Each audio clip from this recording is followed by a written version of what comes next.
to think 61 years ago, a gentleman was driving down a local road here called Groesbeck Highway. He wanted to start a company. A vehicle pulled alongside of him, and he's thinking to himself, geez, I really need to come up with a name. The car that pulled up alongside him was a 1949 Oldsmobile Rocket 88 Futuramic edition. He thought, oh, that's great. So he started a small company in Hamtramck, Michigan, doing just small odd jobs through continuous investment in the company and facilities and employees, partnering with Macomb County Community College in apprenticeship programs, developing his associates. This is what you stand in today. Thank you very much for being here. I'd like to introduce you to Madam Secretary Hillary Clinton.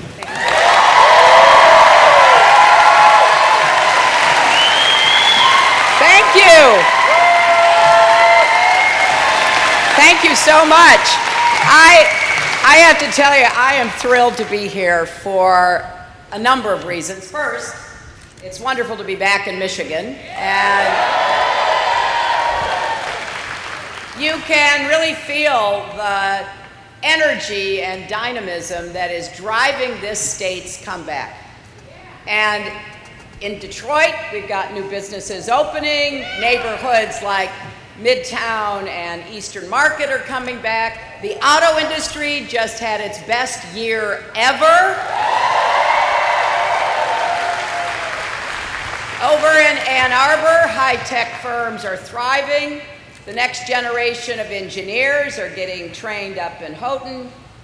And here at Futuramic, so well named, you are on the front lines of what I believe will be a true manufacturing renaissance in America.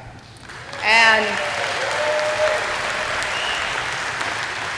I just was given a short but exciting tour by Mark Jurek and John Couch, who were telling me about how this company was started as, and for most of its early history, was an auto supply company.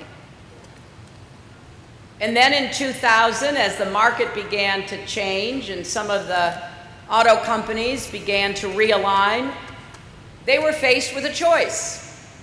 We all face choices in life, don't we? And this company could have just said, hey, you know, our business is not going to be what it was. We got to just fold up. Let's, just kind of quit. But that's not what happened here. And what happened here is what can happen across America. You are in now what is largely an aerospace company. And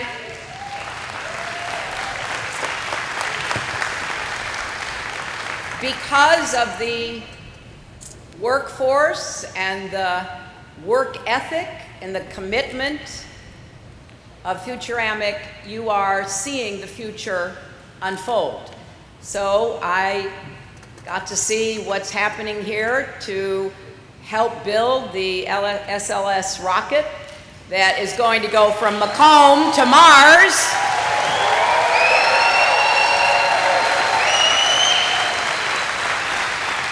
I saw the two halves of an F-35 nose cone waiting to be put together.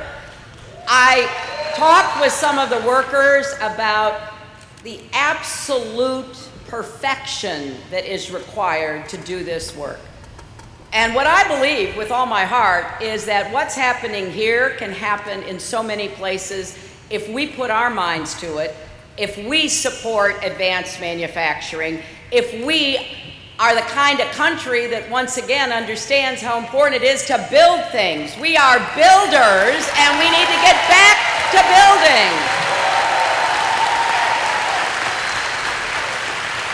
So we're making progress. None of us can be satisfied until the economic revitalization we're seeing in some parts of Michigan reaches every community, but it is inspiring to see this combination of old-fashioned hard work and cutting-edge innovation.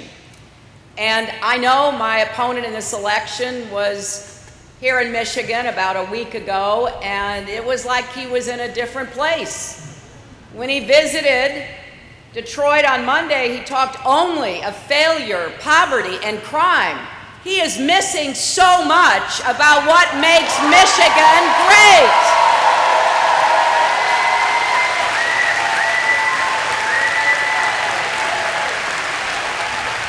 And the same is true when it comes to our country. He describes America as an embarrassment. He said, and I quote, "We're becoming a third world country." Look around you, my friends. Go visit with the workers building rockets. That doesn't happen in third world countries. Now, we have a lot of urgent and important work to do, and that's what I'm going to talk about today.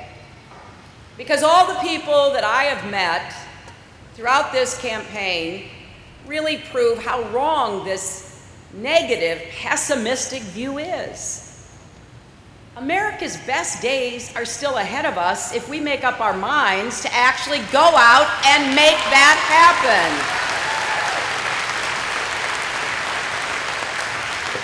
Just consider our assets. We have the most dynamic, productive workforce in the world, bar none.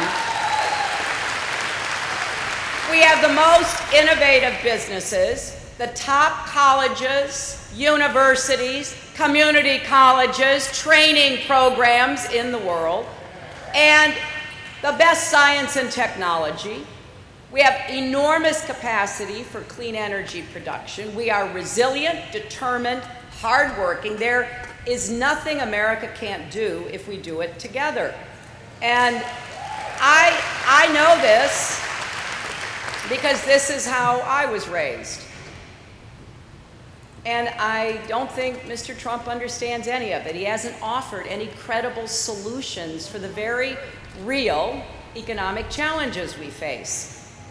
Now, those challenges emerged long before the Great Recession, and they have persisted through our recovery. There is too much inequality, too little upward mobility. It is just too hard to get ahead today. But there are common sense things that your government could do that would give Americans more opportunities to succeed.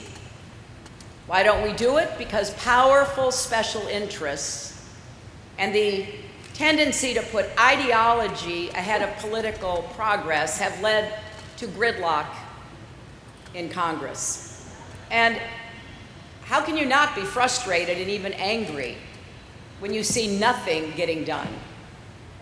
And a lot of people feel no one is on their side and no one has their back. And that is not how it's supposed to be in America. If I am fortunate enough to be your president, I will have your back every single day that I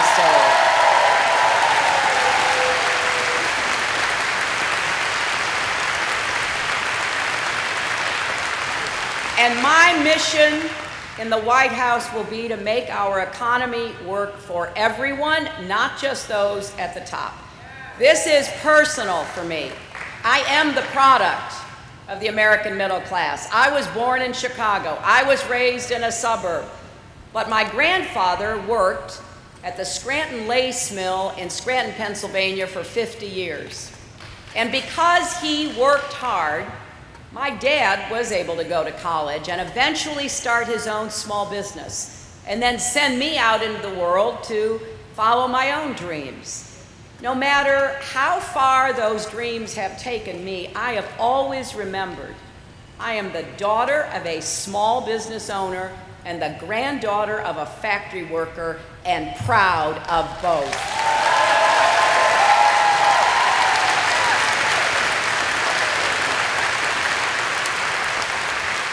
So here's what I want. I want every American family to be able to tell the same story. If you work hard, you do your part, you should be able to give your children all the opportunities they deserve. That is the basic bargain of America. Now, whether we will be able to renew that bargain on even better terms for the 21st century depends in large measure on the outcome of this election. So here are 4 questions that I hope the American people will ask of both candidates, and that the answers should help make your choice in November crystal clear.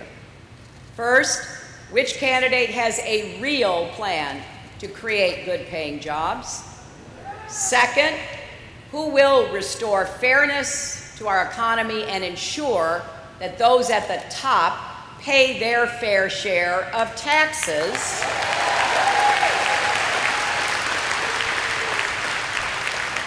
Third, who will really go to bat for working families? And fourth, who can bring people together to deliver the results that will make a difference in your lives?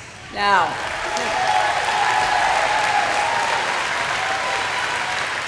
I hope that after giving a fair hearing to both sides, you will join the millions of people across our country supporting this campaign, not just Democrats, but a growing number of Republicans and independents as well. Now, when it comes to creating jobs, I would argue it's not even close. Even conservative experts say Trump's agenda will pull our economy back into recession.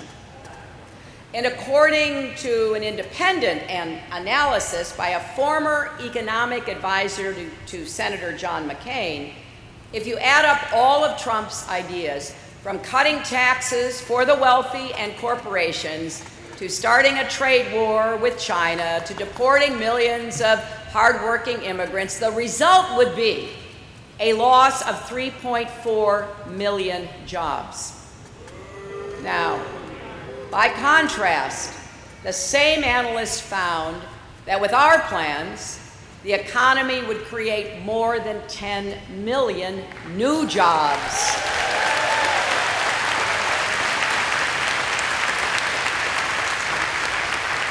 So let me tell you how we would do that.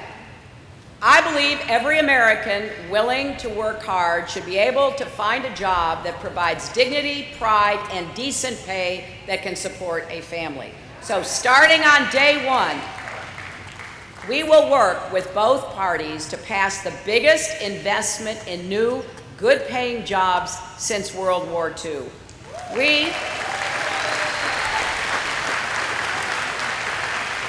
We will put Americans to work, building and modernizing our roads, our bridges, our tunnels, our railways, our ports, our airports. We are way overdue for this, my friends. We are living off the investments that were made by our parents and grandparents' generations. We will also help cities like Detroit and Flint connect underserved neighborhoods to opportunity expanding affordable housing, and we will repair schools and failing water systems as well.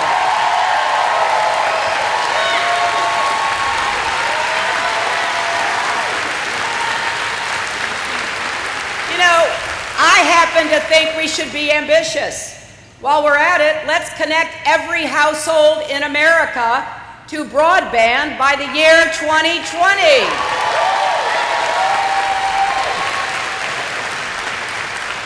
It's astonishing to me how many places in America, not way, way far away from cities, but in cities and near cities that don't have access to broadband. And that disadvantages kids who are asked to do homework using the internet. 5 million of them live in homes without access to the internet. So you talk about an achievement gap, it starts right there. And let's build a cleaner, more resilient power grid with enough renewable energy to power every home in our country as well.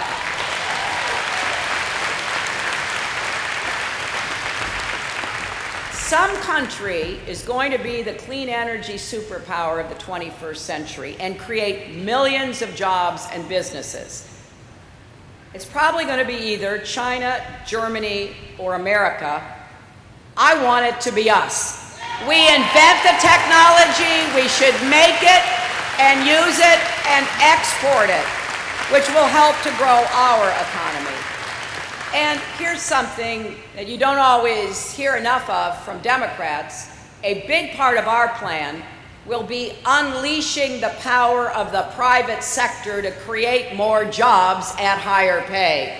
And that means for us creating an infrastructure bank to get private funds off the sidelines and complement our private investments. $25 billion in government seed funding could unlock more than $250 billion and really get our country moving on our infrastructure plans.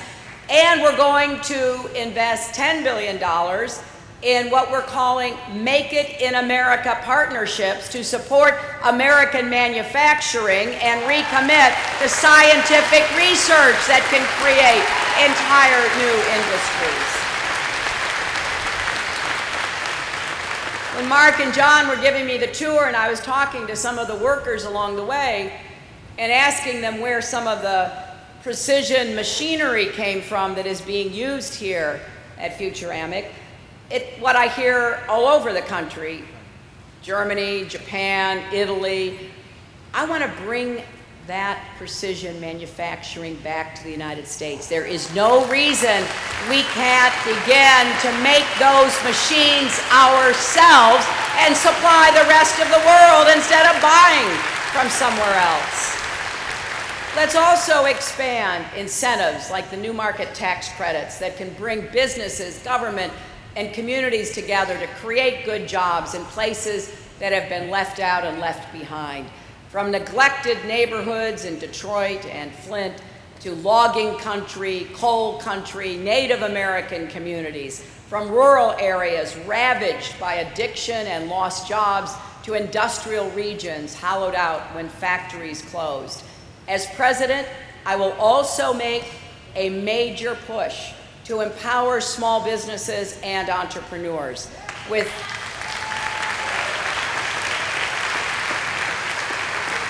new national initiatives to cut red tape at every level and expand access to credit, especially through community banks and credit unions. I will propose a new plan to dramatically simplify tax filing for small businesses.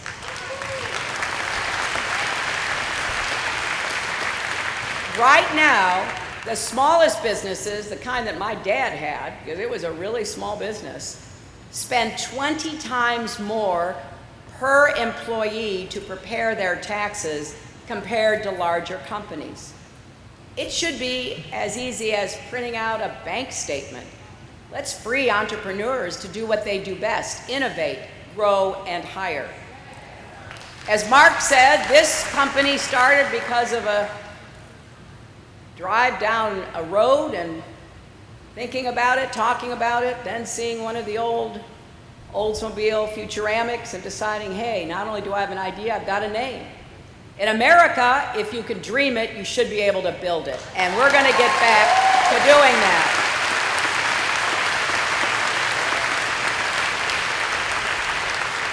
Now, Donald Trump has a different view. He's made a career out of stiffing small businesses from Atlantic City to Las Vegas. There are companies that were left hanging because he refused to pay their bills. A lot of those companies scraped together what they could to pay their employees, and many of them put their businesses at risk, and some of them ended up taking bankruptcy. It wasn't because Trump couldn't pay them, it was because he wouldn't pay them. And that's why I take it personally. My dad ran a printing plant. He had two really long tables. He printed fabric for draperies.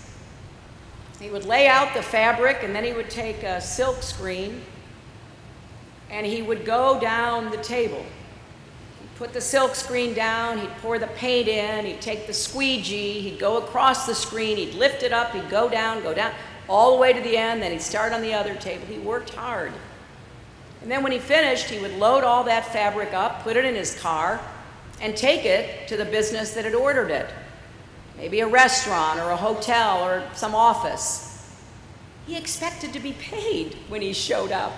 He did the work, He paid for the supplies and the labor that he often hired to help him on big jobs. He expected to be paid. I can't imagine what would have happened to my father and his business if he had gotten a contract from Trump. And showing up and submitting his bill had been told, we're not going to pay.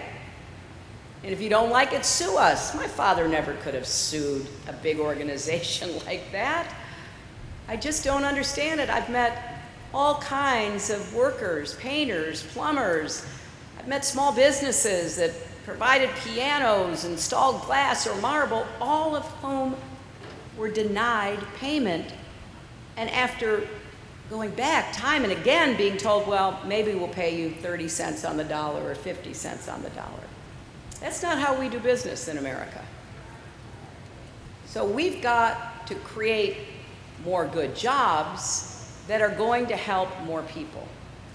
For example, our modern service economy is empowering consumers with more choices and greater flexibility, but we do have to empower the workers in our service sector too. The people taking care of our children and our parents, they deserve a good wage and good benefits and a secure retirement.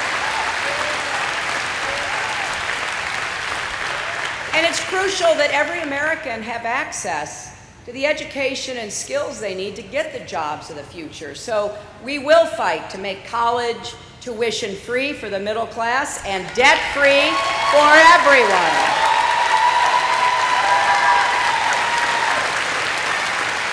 We will also liberate millions of people who already have student debt by making it easier to refinance and repay what you owe as a portion of your income so you don't have to pay more than you can afford. It is just not right that Donald Trump can ignore his debts, but students and families can't refinance their debt. And here's something else that I really want to emphasize. I don't think anybody in America is talking about this enough, and that is a 4-year degree should not be the only path to a good job in America.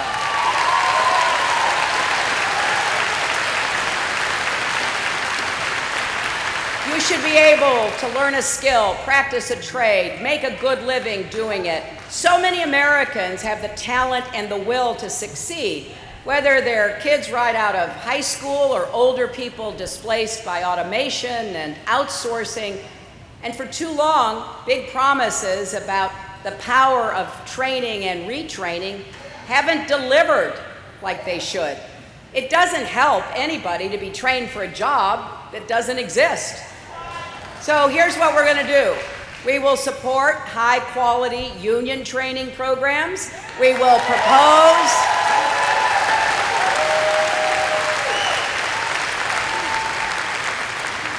propose new tax credits to encourage more companies to offer paid apprenticeships that let you earn while you learn. We will do more, including a national campaign to dignify skills training across the board. I think we've got to reverse what has become a kind of commonplace view, which is everybody needs to go to college. Well, in fact, more than half of the jobs that are going to be available in 2020 do not require a college 4-year degree. So, for welders and machinists and tool and die makers and health technicians and coders and so many others, let's get the word out. There are really good jobs for people right now, and there will be more in the future if you get the skills in high school, at community college, in an apprenticeship, or other training programs.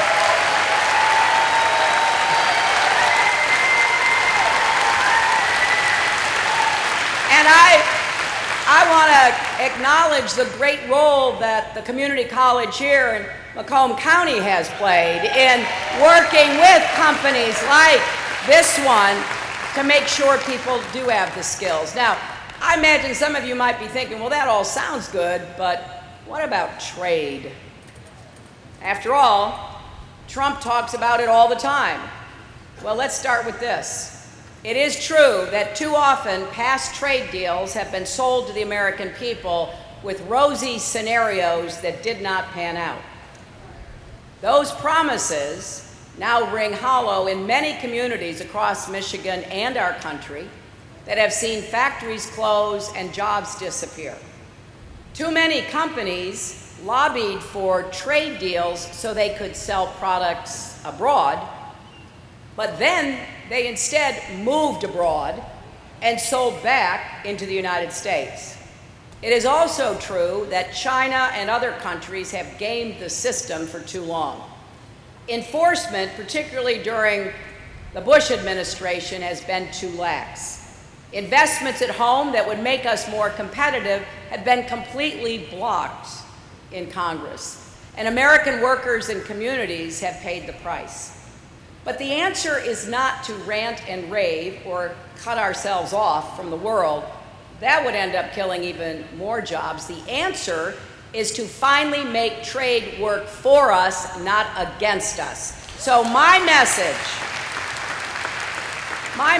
to every worker in Michigan and across America is this: I will stop any trade deal that kills jobs or holds down wages, including the Trans-Pacific Partnership.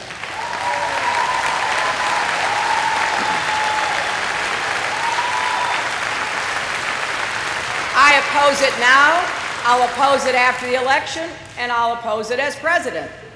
As a senator from New York, I fought to defend New York's manufacturers and steelmakers from unfair Chinese trading practices, and I opposed the only multilateral trade deal that came before the Senate while I was there because it didn't meet my high bar.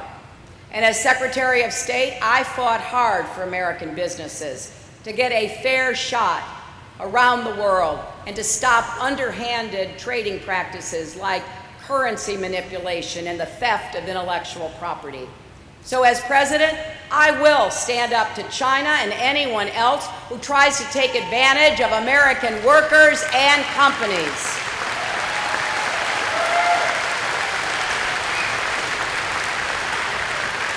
And I'm going to ramp up enforcement by appointing, for the first time, a chief trade prosecutor.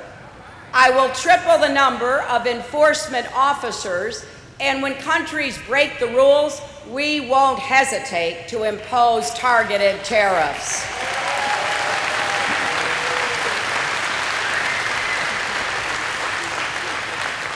Now, Mr. Trump may talk a big game on trade, but his approach is based on fear, not strength. Fear that we can't compete with the rest of the world, even when the rules are fair. Fear that our country has no choice but to hide behind walls. If Team USA was as fearful as Trump, Michael Phelps and Simone Biles would be cowering in the locker room, afraid to come out to compete.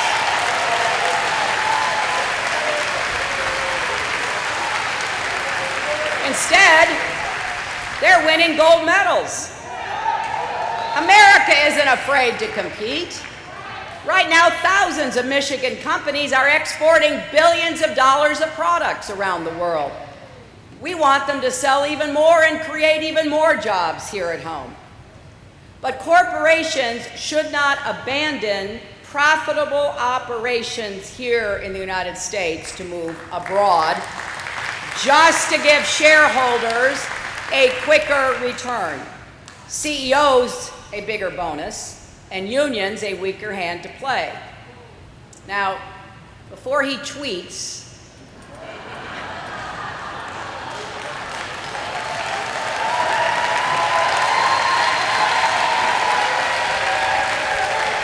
about how he's really the one who will put America first in trade, let's remember where Trump makes many of his own products, because it sure is not America.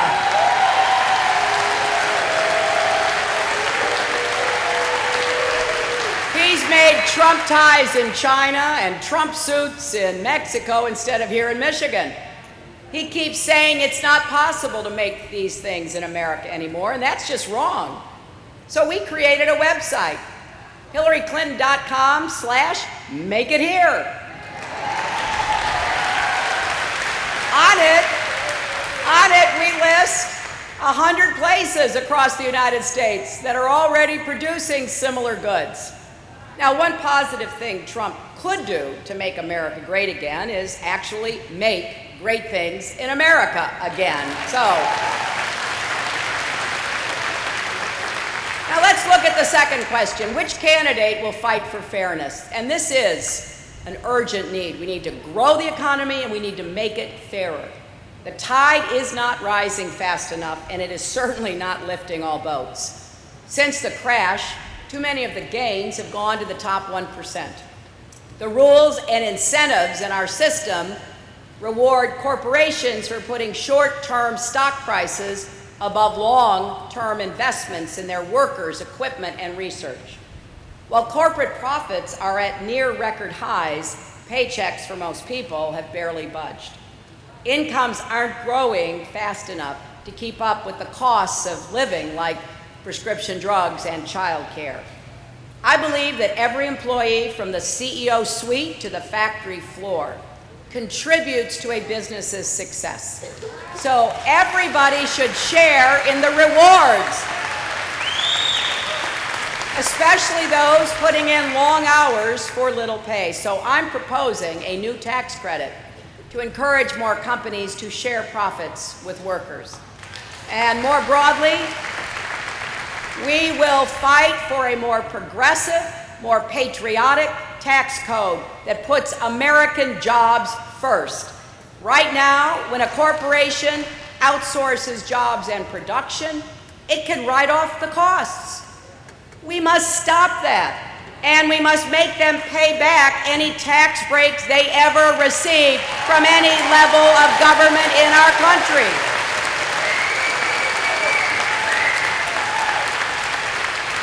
And for those that move their headquarters overseas to avoid paying their fair share of taxes, they're going to have to pay a new exit tax. So if they want to go, they're going to have to pay to go.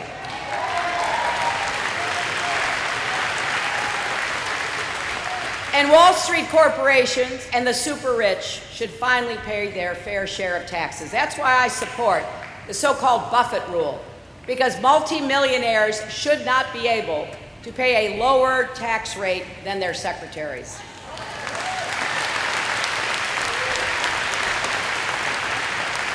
We should also add a new tax on multimillionaires, crack down on tax gaming by corporations, and close the carried interest loophole, something I've advocated for years. Now, compare what Trump says. Now, there is a myth out there that he will stick it to the rich and powerful because somehow he's really on the side of the little guy. Don't believe it. Not when he pledges to rip up basic rules that hold corporations accountable, when he wants to scrap regulations that stop polluters from poisoning the air our children breathe and the water we drink, let insurance companies write their own rules again. Trump would roll back the tough rules that we have imposed on the financial industry. I'll do the opposite. I think we should strengthen those rules so Wall Street can never wreck Main Street again.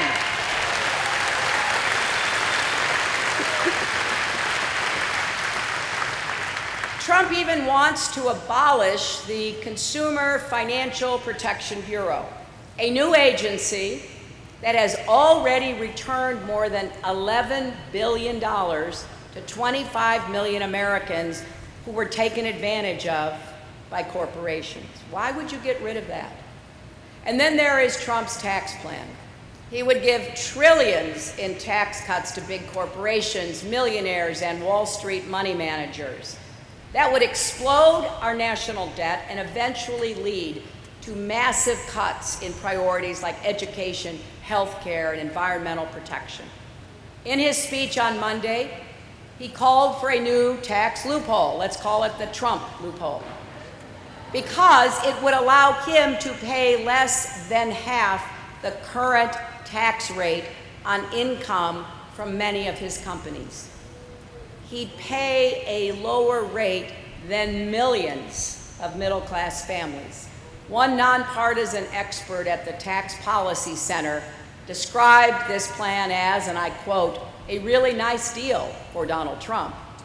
Of course, it's hard to say how nice, because he refuses to do what every other presidential candidate in decades has done and release his tax returns.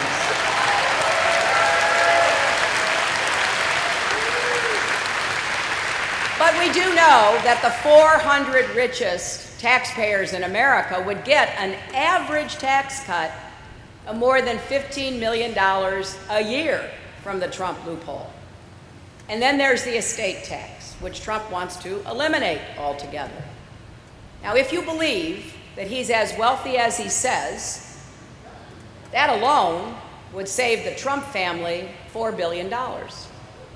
It would do nothing for 99.8% of Americans. So they'd get a $4 billion tax cut, and 99.8% of Americans would get nothing. Just think of what we could do with those $4 billion. We could pay for more than 47,000 veterans to get a 4-year college degree. We could provide a year's worth of health care to nearly 3 million kids. Or we could fund a year's worth of federal assistance to state and local law enforcement. I think there are a lot of better ways to spend the money. On Monday, I'm going to be in Scranton, Pennsylvania with Vice President Biden. And he has a saying, don't tell me what you value, show me your budget and I will tell you what you value. Well, Donald Trump wants to give trillions in tax breaks to people like himself. I want to invest it in veterans, our kids, our police officers, and so much more. And you can then draw your own conclusion about values. Now, it's true that both of us have proposed to cut taxes for middle-class families. He's making a big promise. But his advisors have said, his own advisors have said, he may not stand by them. Instead, the tax cuts he doubled down on in his speech in Detroit on Monday offer trillions to the richest Americans and corporations. And one of the differences between Donald Trump and me is I'm telling you what I will do, I'm laying out my plans, and I will stand by them and want you to hold me accountable for delivering results.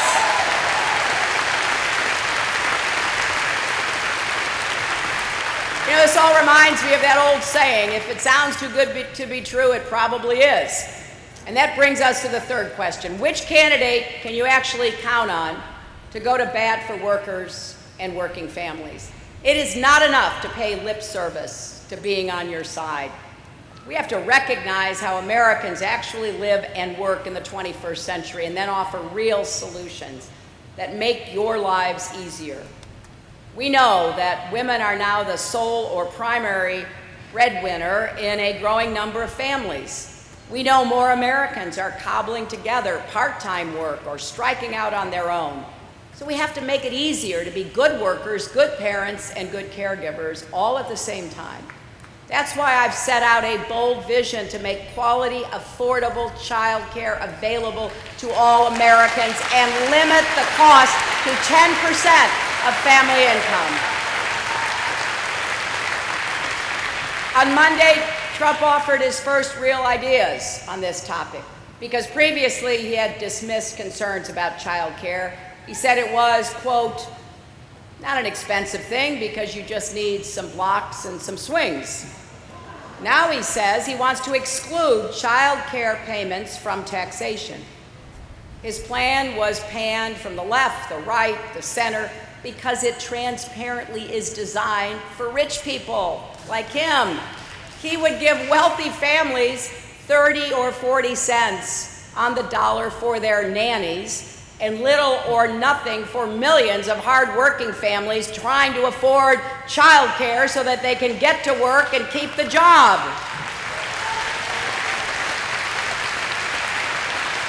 think instead we should expand the child tax credit to provide real relief to tens of millions of working families struggling with the costs of raising children.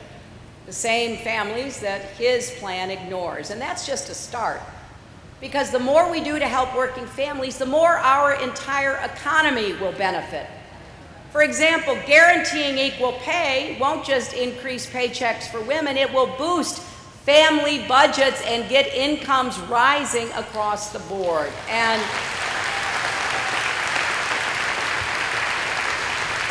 I don't understand why Trump's against that. Paid family leave won't only make life easier for moms and dads, it will also keep skilled, talented Americans in the workforce and grow our economy. That's why every other advanced country already has it. Again, he's against it. Raising the federal minimum wage won't just put more money in the pockets of low-income families, it also means they will spend more at the businesses in their neighborhoods. This is something that even the original automakers understood way back at the beginning of the 20th century when they decided to pay the unbelievable sum of $5 a day to auto workers. And when they were criticized by other businesses, how can you pay that much? They had the best answer: we want people to be able to buy our cars. This is economics 101. We need to get incomes and wages rising, and it will help the whole economy grow and be fairer. And protecting and expanding Social Security doesn't just help older Americans retire with dignity, it helps to ease burdens on families and communities. And I also believe the same thing about comprehensive immigration reform. We already have millions of people working in the economy and paying $12 billion a year to Social Security, even though they are undocumented. So by moving toward reform, we will unleash a lot of new income and growth, and we will level the playing field so that American workers can't be taken advantage of because undocumented workers can be exploited by employers, which is one of the reasons we have this disconnect. And finally, strengthening unions doesn't just serve members, it leads to better pay and benefits and working conditions for all employees. So,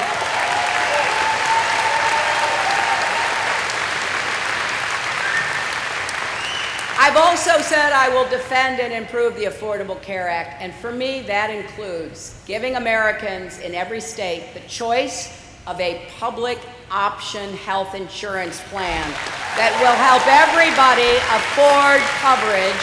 It will strengthen competition and drive down costs. Now, these are all causes I've worked on for decades, and I believe they point to a fundamental truth about our economy. It can seem like a zero-sum when you are competing for a job, a promotion, or a contract, if someone wins and someone loses, but that is not the full picture. If you step back, you'll see we're all in this together. If we can grow together, we can all rise together. Because you know what I like to say, we are stronger together, and that's why the fourth question is key, and it's this: who can bring people together to get any of this done? Right? Well, I believe I can, because I think I can provide serious, steady leadership that can find common ground and build on it based on hard but respectful bargaining with the other side. Leadership that rises above personal attacks and name-calling, not revels in it. I just don't think insults and bullying is how we're going to get things done. And I don't think that that's the appropriate approach for us. I know it's hard to imagine, but there was a time when Democrats and Republicans actually worked together. I know that's true. I did it as First Lady, Senator, and Secretary of State. It's how we created the Children's Health Insurance Program, which covers 8 million kids. It's how we rebuilt New York after 9/11. and how we passed a treaty reducing the threat from Russia's nuclear weapons. So I am convinced, based on my experience, that we can do this. And one of the reasons that I asked Senator Tim Kaine to be my running mate is that he also has a record of working across the aisle to get things done as a mayor, a governor, and a senator. So we're going to make full use of the White House's power to convene. We're going to get everyone at the table, not just Republicans and Democrats, but businesses and labor unions, academics, experts, but most importantly, Americans like all of you.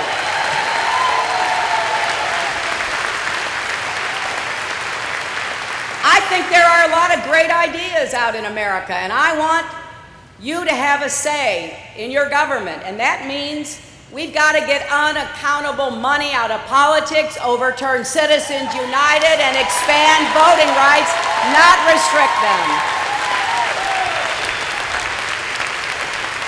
I intend, starting even before the election, to bring together leaders from across our economy, from a lot of different places, to talk about jobs and competitiveness. And I hope Mark and John can join me, because we need the best ideas that are out there making a difference. We need to pull together.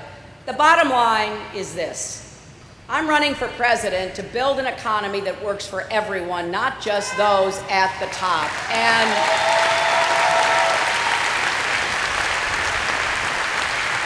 based on what we know from the Trump campaign, he wants America to work for him and his friends at the expense of everyone else. He's offered no credible plans to address what working families are up against today. Nothing on student loans or the cost of prescription drugs, nothing for farmers or struggling rural communities, nothing to build a new future with clean energy and advanced agriculture, nothing for communities of color in our cities to overcome the barriers of systemic racism, nothing to create new opportunities for young people, just a more extreme version of the failed theory of trickle-down economics with his own addition of outlandish Trumpian ideas that even Republicans reject.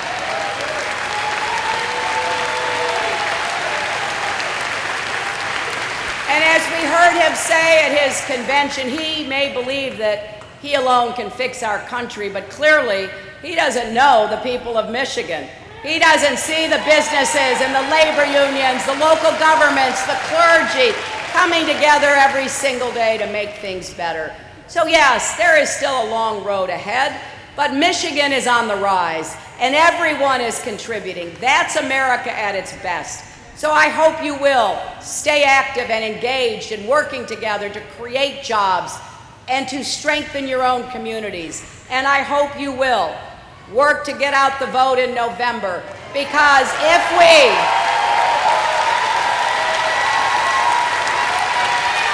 are able to win, then I want you all to work with me to build the kind of progress that America deserves to see. We're going to do this together. We are stronger together. Let's go out and build the future. Thank you all. God bless you.